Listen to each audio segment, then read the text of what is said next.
Część z Was na pewno kojarzy obraz, który tutaj pojawił się na grafice zapowiadającej to kazanie. Sąd ostateczny Hansa Memlinga, tryptyk z XV wieku o ciekawej historii, zdobyty przez Gdańszczan. W kolejnych wiekach trochę podróżował po Europie. W roku 1958 wrócił do Gdańska już na stałe, póki co, i znajduje się kilka kilometrów stąd. Można go obejrzeć, po nabożeństwie wybrać się do Muzeum Narodowego w Gdańsku, chociaż najlepiej się wybrać w piątek, wtedy jest darmowe wejście. Dlaczego wam ten obraz pokazuję? Dlatego, że jako chrześcijanie wierzymy, że takie wydarzenie, jak to, które Memling tutaj spróbował przedstawić, będzie miało miejsce. Chociaż wiele elementów tutaj oczywiście ma źródło w wyobraźni malarza, zresztą żyjącego w XV wieku. Archanioł Michał ma taką piękną, średniowieczną zbroję. Wejście do nieba jest ukazane jako wejście do gotyckiej katedry, to co widzimy po prawicy Chrystusa. Ale jeśli chodzi o sedno, no to rzeczywiście oczekujemy takiego dnia, kiedy Jezus Chrystus, który teraz siedzi po prawicy Boga Ojca, przyjdzie powtórnie, przyjdzie w chwale, żeby sądzić żywych i umarłych. I o tym właśnie mówi ten nasz dzisiejszy fragment. Więc będę czytać 20 rozdział Księgi Objawienia, wersety od 11 do 15. I zobaczyłem wielki biały tron oraz tego, który na nim siedzi, przed obliczem którego uciekła ziemia i niebo i nie znaleziono dla nich miejsca. I zobaczyłem umarłych, wielkich i małych, stojących przed tronem.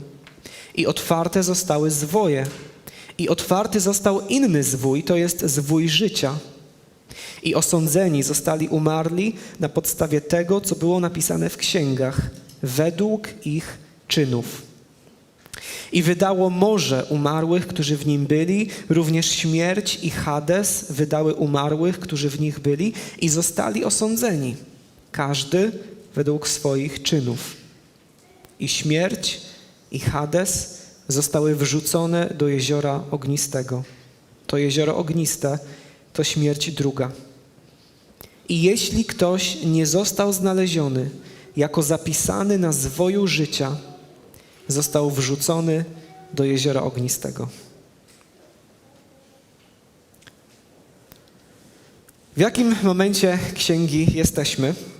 No, pamiętamy, że przez całą Księgę Objawienia, czyli Apokalipsę Jana, zmartwychwstały Chrystus ukazuje Janowi przyszłość, którą Bóg zaplanował. I w czasie, gdy ta księga była spisywana, o tym też nie możemy nigdy zapominać, chrześcijanie bywali okrutnie prześladowani przez wyznawców tradycyjnego judaizmu z jednej strony oraz przez Cesarstwo Rzymskie z drugiej. Pod presją, pod groźbą wykluczenia społecznego, więzienia, czasami nawet śmierci, łatwo było słabnąć w wierności Jezusowi. I dlatego poprzez Jana Bóg ukazuje tym prześladowanym chrześcijanom inną perspektywę, duchową perspektywę na to, co się dzieje. I ukazuje Jezusa, który już odniósł zwycięstwo nad złem przez swoją dobrowolną śmierć i przez swoje zmartwychwstanie. I wprowadzenie tego zwycięstwa w życie, sąd nad prześladowcami Kościoła, nad odstępczą Jerozolimą i nad Rzymem, to jest tylko kwestia czasu. To jest główny temat tej środkowej części Apokalipsy od 6 do 19 rozdziału. I ostatnim razem omawialiśmy fragment, w którym Jan mówi o tym, co miało się dziać później. I w bardzo ogólnych obrazach w 20 rozdziale pokazuje, że ci prześladowcy nie zdołają powstrzymać rozwoju Bożego Królestwa. Że pogańskie cesarstwo przeminie, ale Chrystus będzie przez wiele wieków panował nad narodami. I to długie panowanie Chrystusa określa się mianem milenium albo tysiącletniego królestwa. I 2 tygodnie temu wyjaśniałem, dlaczego uważam, że ma ono miejsce już teraz. Że Chrystus już teraz panuje z nieba nad całym światem. Jego królestwo powoli rośnie. Jak ziarno gorczycy, jak zakwas w cieście, tak jak on sam to opisywał. I widzieliśmy też w tym ostatnim fragmencie, że pod koniec historii świata Bóg pozwoli szatanowi jeszcze raz zwieść wszystkie narody. Ale to wielkie zwiedzenie ma trwać bardzo krótko, bo ten ostatni bunt zakończy się porażką, kiedy z nieba w ogniu swojej chwały przyjdzie Chrystus. I wtedy stanie się to, o czym mówi ten nasz dzisiejszy tekst. I w tym kazaniu chcę zwrócić uwagę na takich 5 elementów tego tekstu. Sobie je po kolei omówimy. Po pierwsze, przyjście sędziego, zmartwychwstanie umarłych, sąd według czynów, śmierć śmierci i w końcu zbawienie zapisanych w Księdze Życia. I to wszystko może brzmieć dość abstrakcyjnie, ale są to rzeczy, które powinny mieć bardzo konkretny wpływ na nasze życie. Mam nadzieję, że też dzisiaj to dostrzeżemy. Więc jeszcze raz werset 11. I zobaczyłem wielki biały tron oraz tego, który na nim siedzi, przed którego obliczem uciekła ziemia i niebo i nie znaleziono dla nich miejsca. W ogóle wizje Jana zaczęły się od tronu. Tak? W rozdziale 4, kiedy Jan został zabrany do nieba, to zobaczył tam tron Boga, wokół niego niezliczone zastępy mieszkańców nieba, którzy Bogu oddawali chwałę. Więc widzimy tam na początku, że chociaż na świecie się dzieje dużo zła, to Bóg jest tym, który ma kontrolę nad tym całym pozornym chaosem. I tutaj cała ta historia dobiega końca i znów jesteśmy przed Bożym tronem. Tron jest, jak się można spodziewać, wielki, ale jest też biały. I w całej Apokalipsie biel symbolizuje świętość, czystość, sprawiedliwość. No bo rzeczywiście w tym sensie tylko tron Boga jest doskonale biały. To znaczy tylko od Niego możemy się spodziewać takich wyroków, które są całkowicie bezstronne i bezbłędne. Tego sędziego się nie da oszukać, nie można go przekupić, nic się przed nim nie ukryje, żadnemu złu on nie będzie pobłażał. I to jest bardzo dobra wiadomość, bo w końcu nastanie sprawiedliwość, ale jednocześnie dla nas to jest bardzo zła wiadomość. Bo przed takim sędzią nikt z nas nie okaże się czysty. Kiedy apostoł Jan na początku tej księgi zobaczył Chrystusa w Jego chwale, boskiej chwale, to padł przed Nim na ziemię jakby martwy. 1 rozdział o tym mówi. Chociaż kilkadziesiąt lat wcześniej ten sam Jan był Jego ukochanym uczniem, który znał Go blisko. Taka jest reakcja grzesznego człowieka, nawet tak wyjątkowego jak apostołowie, kiedy staje przed świętym Bogiem. Więc jak możemy przetrwać to spotkanie? No o tym na koniec. Ale powiedzmy kilka słów o tym, kto zasiada na tym wielkim białym tronie. No, odpowiedź jest oczywista, że jest to Bóg, ale możemy odpowiedzieć nieco bardziej konkretnie. Bo sam Jezus, kiedy zapowiadał koniec historii, to mówił tak. Gdy zaś przyjdzie Syn Człowieczy w swojej chwale, a z Nim wszyscy aniołowie, wtedy zasiądzie na tronie swojej chwały i będą zgromadzone przed Nim wszystkie narody i odłączy jednych od drugich, jak pasterz odłącza owce od kozłów. Jedni na prawicy, drudzy na lewicy, to co Memling też próbował na swoim obrazie ukazać. Piotr później mówi o Jezusie, że przykazał nam, czyli apostołom, przykazał nam też głosić ludowi i świadczyć, że to On jest ustanowionym przez Boga sędzią żywych i umarłych. I potem tak samo Paweł w Atenach mówi, że Bóg wyznaczył dzień, w którym będzie sprawiedliwie sądził zamieszkały świat przez człowieka, którego wyznaczył, zapewnienie dostarczając wszystkim przez wzbudzenie go z martwych. Więc sędzią żywych i umarłych będzie Boży Syn, Bóg i człowiek w jednej osobie, Jezus Chrystus. I Jego przyjście będzie oznaczało koniec historii świata. I to Jego powtórne przyjście, które też czasem nazywamy paruzją, jeżeli z takim określeniem się spotykaliście, to będziecie wiedzieć, co ono oznacza, to Jego powtórne przyjście będzie miało zupełnie inny charakter niż Jego pierwsze przyjście. Bo po raz pierwszy Jezus przyszedł po kryjomu. Świadkami Jego narodzin była grupa pasterzy, ale po raz drugi przyjdzie w sposób widzialny dla całego świata. Po raz pierwszy przyszedł jako uniżony sługa, urodził się w ubogiej żydowskiej rodzinie, został położony w żłobie, pamiętamy to dobrze. Po raz drugi przyjdzie jako wywyższony Pan. Po raz pierwszy, tak jak pisze apostoł Jan w swojej Ewangelii, przyszedł do swego, ale swoi go nie przyjęli. Ale po raz drugi przyjdzie jako król, który podporządkuje sobie cały świat. I jeśli rzeczywiście coś takiego ma mieć miejsce, a Biblia ogłasza to od początku do końca, to pytanie brzmi, czy jesteśmy na to przygotowani? I to jest pytanie, które stawia przed nami cała Apokalipsa, ale szczególnie w tym fragmencie powinniśmy je sobie zadać. Jeśli czeka nas coś takiego, no to irracjonalne byłoby, chyba się zgodzimy, ignorowanie tej prawdy. A jednak o powtórnym przyjściu Jezusa my myślimy tak mało. I nie mówię tutaj o ludziach spoza Kościoła, niewierzących, którzy może coś tam o powrocie Jezusa słyszeli, ale mówię o nas, o chrześcijanach. Mówię także o sobie. Tak bardzo nas pochłaniają nasze teraźniejsze, dzisiejsze problemy i teraźniejsze rozrywki również. A przecież jesteśmy w stanie, to nie jest niemożliwe, jesteśmy w stanie zmodyfikować swój styl życia, kiedy pojawia się jakiś istotny powód, na przykład zagrożenie dla naszego zdrowia. Otrzymujemy jakąś trudną diagnozę, na przykład, i zaczynamy inaczej planować przyszłość, wydatki. Może zmieniamy dietę.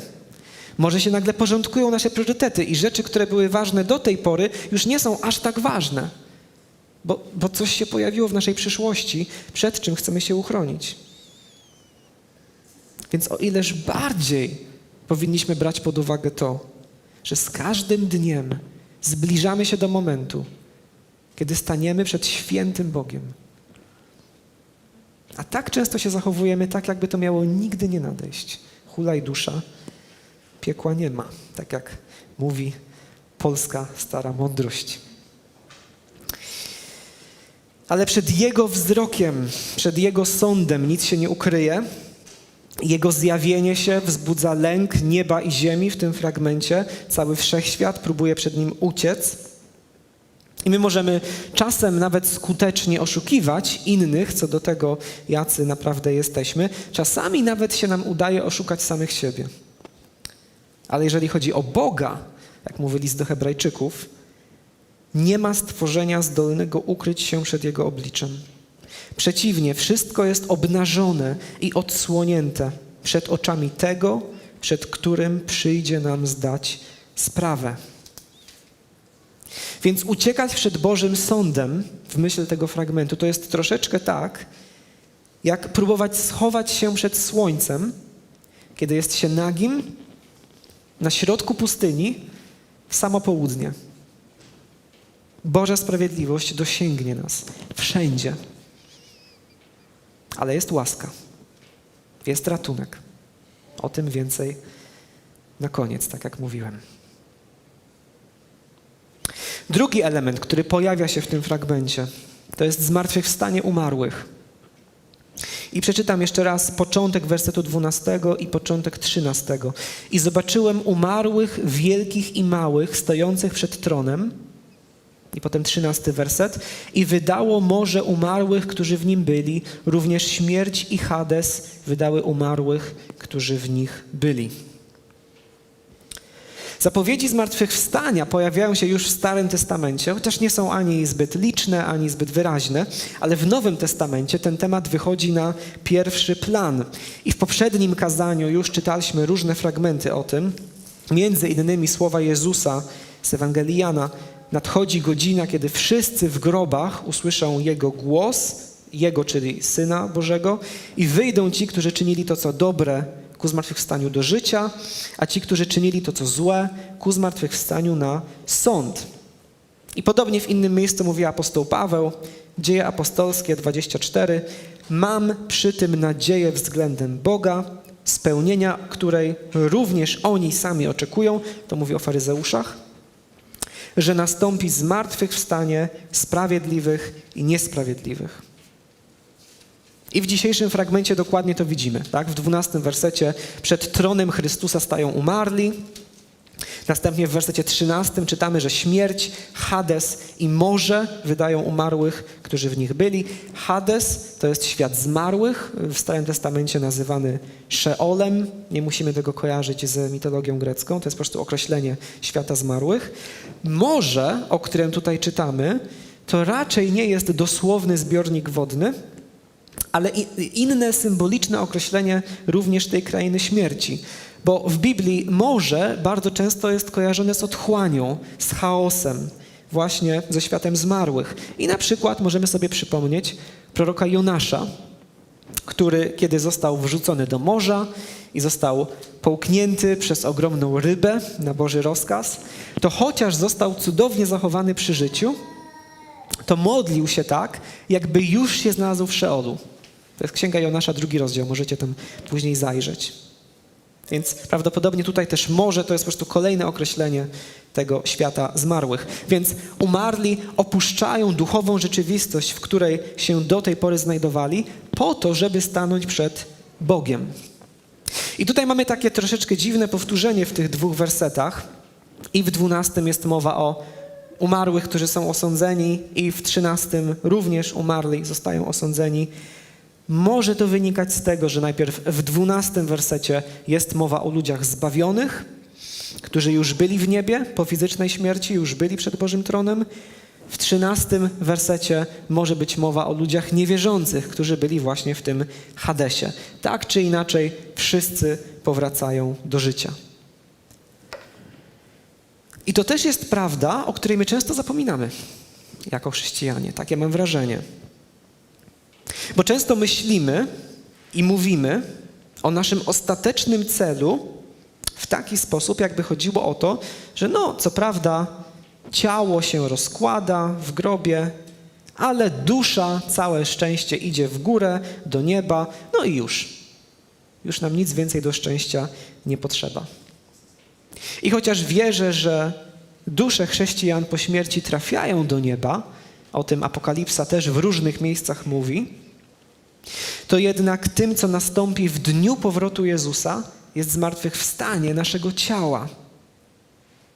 Ponieważ Bóg stworzył ludzi do życia w materialnych ciałach, a śmierć, czyli oddzielenie duszy od ciała, nas dotknęło dopiero jako konsekwencja odwrócenia się od Boga, to ostateczną nadzieją zbawionych nie jest po prostu jakaś niematerialna egzystencja w niebie, do którego po śmierci trafiamy, ale zmartwychwstanie. Całkiem dosłowny powrót do życia. Ponowne zjednoczenie duszy z ciałem. Z ciałem, które jednak będzie miało inne cechy niż te, które ma obecnie. Bo Nowy Testament pokazuje nam, że zmartwychwstałe ciało Jezusa jest wzorem dla ciał, które my otrzymamy. Ciało, które jest nieśmiertelne, doskonałe i niezniszczalne. Co więcej, też tutaj widzimy, że do życia też powrócą ludzie niewierzący. Jak najbardziej, wszyscy bez wyjątku, ale ich zmartwychwstanie będzie miało inny charakter niż nasze. Tak jak mówi prorok Daniel już w Starym Testamencie, oni powstaną na zniewagi i wieczne odrzucenie. To jest rozdział 12 Księgi Daniela. Trzeci wątek tego fragmentu, centralny, to jest sąd nad wszystkimi ludźmi, którzy kiedykolwiek żyli, na podstawie ich czynów. Jeszcze raz wersety 12 i 13. I zobaczyłem umarłych, wielkich i małych, stojących przed tronem, i otwarte zostały zwoje. I otwarty został inny zwój, to jest zwój życia. I osądzeni zostali umarli na podstawie tego, co było napisane w księgach, według ich czynów. I wydało morze umarłych, którzy w nim byli, również śmierć i Hades wydały umarłych, którzy w nich byli, i zostali osądzeni, każdy według swoich czynów. Więc jest tutaj mowa o otwartych na sądzie zwojach albo księgach. Wyroki są wydawane na podstawie tego, co o życiu sądzonych jest w tych księgach napisane. W Starym Testamencie, w księdze Estery, jest taka nieco zabawna, dla mnie przynajmniej, scena, kiedy perski król Ahasferosz nie może zasnąć, więc każe, żeby mu czytano do poduszki, tak jak to określa autor, zwój wspomnień spraw dziennych, czyli taką kronikę z różnych wydarzeń, byśmy mogli powiedzieć jakieś protokoły z konferencji zboru, czy coś w tym rodzaju, albo zapis obrad Sejmu. No ale zamiast zasnąć, to król, kiedy słucha tych zapisków, odkrywa pewną niedokończoną sprawę, która zmienia potem bieg całej historii. Ale mówię o tym dlatego, że w innych miejscach Starego Testamentu takie księgi, takie kroniki stają się symbolem, który pojawia się w kontekście Boga i w kontekście nadchodzącego sądu. I one oznaczają doskonałą Bożą pamięć o wszystkim, co ludzie myślą, mówią, robią.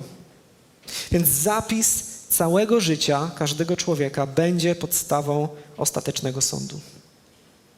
I możemy się zastanawiać, czemu właściwie ma służyć taki sąd, no skoro już po śmierci, tak jak powiedziałem, część ludzi przebywa w obecności Boga, a część jest od Niego oddzielona, tak? No to po co jeszcze jakiś kolejny sąd, skoro już teraz, chociaż czekamy jeszcze na powrót Jezusa, to już teraz zmarli są jakoś podzieleni. Ale sąd ostateczny ma zupełnie inny wymiar. Teraz, kiedy ktoś umiera, no to nikt z nas, którzy tutaj zostajemy, nie ma takiej, wiecie, ostatecznej, nieomylnej pewności, co się z tą osobą dzieje. Możemy to stwierdzać po owocach, które są widoczne w życiu tej osoby, po deklaracjach jej wiary w Chrystusa, no ale nie jesteśmy w tym nieomylni. Ale kiedy Jezus powróci, to Boży Sąd będzie miał charakter publiczny, oficjalny. I wtedy zostanie osądzona nie tylko dusza człowieka, ale i jego ciało. I to nie będzie sąd nad jednostką, ale nad całą ludzkością. Więc sąd ostateczny ukaże całemu światu Bożą świętość i sprawiedliwość, ale także Jego łaskę. Więc już nic nie pozostanie ukryte albo niedopowiedziane. Już nie będzie miejsca na hipokryzję, ale wszystko stanie się jawne. No ale co z chrześcijanami? Chrześcijanie są przecież zbawieni nie przez swoje uczynki, tylko z łaski. Nie zasługują na pozytywny wyrok, ale przyjęli darmowe Boże przebaczenie przez wiarę. O tym jeszcze na koniec więcej powiemy. Więc czy to oznacza, że nasze czyny jako chrześcijan nie będą sądzone? No musimy zawsze walczyć o to, żeby zachować wiarę w zbawienie z łaski. Tak? To jest podstawa chrześcijaństwa. Ale jednocześnie myślę, że nam jako protestantom, skoro tę prawdę o zbawieniu z łaski podkreślamy, to grozi to, że zignorujemy inny ważny wątek nauczania Biblii. To, że nasze czyny jako ludzi zbawionych nie są bez znaczenia.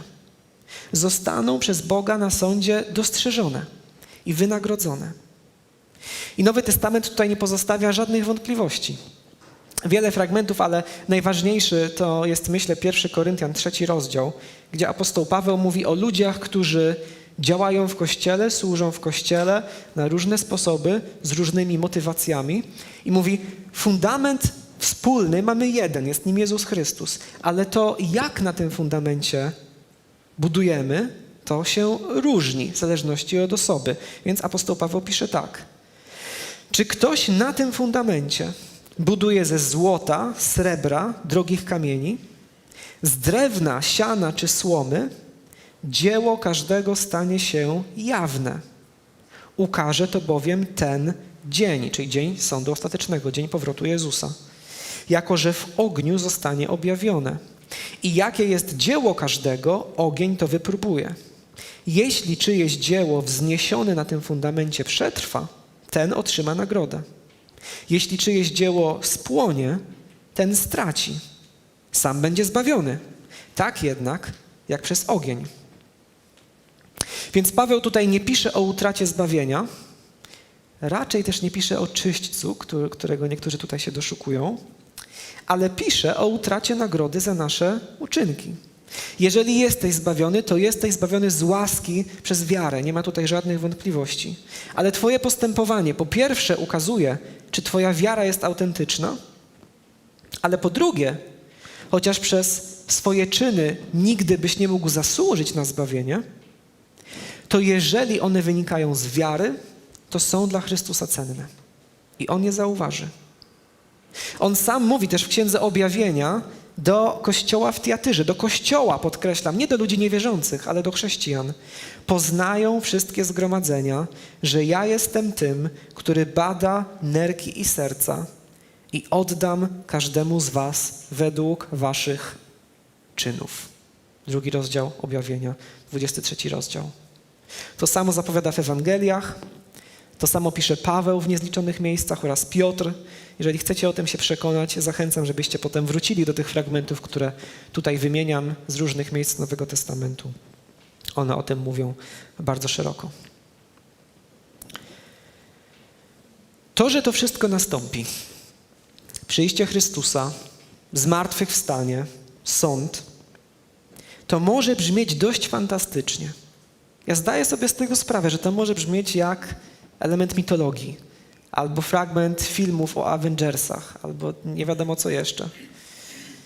Ale w rzeczywistości to, o czym tutaj czytamy, odpowiada na taką intuicję, którą my wszyscy mamy bardzo głęboko zakorzenioną w sercach. Bo wiemy, że pewne rzeczy są dobre, a inne złe. I czujemy wewnętrzny przymus, co ciekawe, żeby czynić te dobre. Możemy przed tym głosem uciekać, możemy się przed nim jakoś usprawiedliwiać, że ja musiałem zrobić tę nieco gorszą rzecz, ale bardzo trudno jest ten głos całkowicie zagłuszyć. I chociaż dzisiaj często się słyszy, że moralność jest czymś względnym, to ona wcale nie sprawia takiego wrażenia. Bo kiedy słyszymy głos sumienia, to on brzmi bardzo autorytatywnie. Jakbyśmy byli konfrontowani z jakimś odwiecznym prawem, tak samo niezmiennym jak prawa logiki albo prawa matematyki. I niezależnie od tego, jakie poglądy filozoficzne sobie deklarujemy, to żyjemy tak, jakby istniały dobro i zło. I jakby miało ogromne znaczenie to, co wybieramy. Więc albo jest to prawda, albo jest to największe złudzenie, jakiemu jako ludzie ulegamy. Dobro i zło albo mogą istnieć naprawdę, albo mogą być jedną wielką iluzją. Ale żeby istniały naprawdę, to musi nadejść moment, kiedy wszystkie nasze draństwa i świństwa i oszustwa i cała przemoc w tym świecie, całe to zło zostanie przez kogoś rozliczone. Żeby to wszystko miało sens. Musi tak być. Jakiś czas temu trafiłem na taki kanał na YouTubie, Kurzgesagt, który między innymi popularyzuje naukę, ale też promuje pewne konkretne spojrzenia na różne problemy naszego świata i kieruje się w tym pewną filozofią, którą twórcy kanału nazywają optymistycznym nihilizmem. Film, w którym te filozofie wyjaśniają, ma 17 milionów wyświetleń, trafia do bardzo wielu ludzi dzisiaj.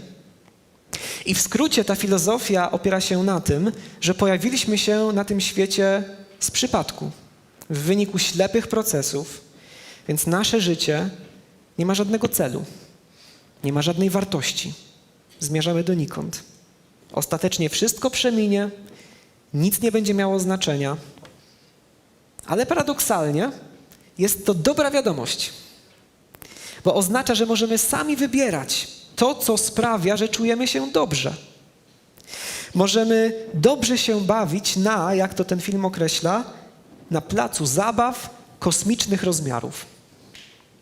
A świetną zabawą na przykład może być przezwyciężanie naszych ludzkich ograniczeń i budowanie coraz doskonalszego świata, takiego galaktycznego imperium. To może być coś, co sprawi, że będziemy się czuć naprawdę dobrze.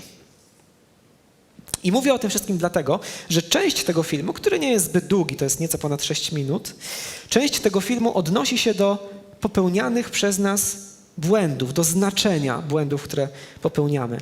I narrator w tym fragmencie mówi tak. Jeśli wszechświat wygaśnie, każde upokorzenie z przeszłości zostanie zapomniane. Każdy błąd, który popełniłeś, nie będzie miał znaczenia. Każda zła rzecz, którą uczyniłeś, zostanie unieważniona.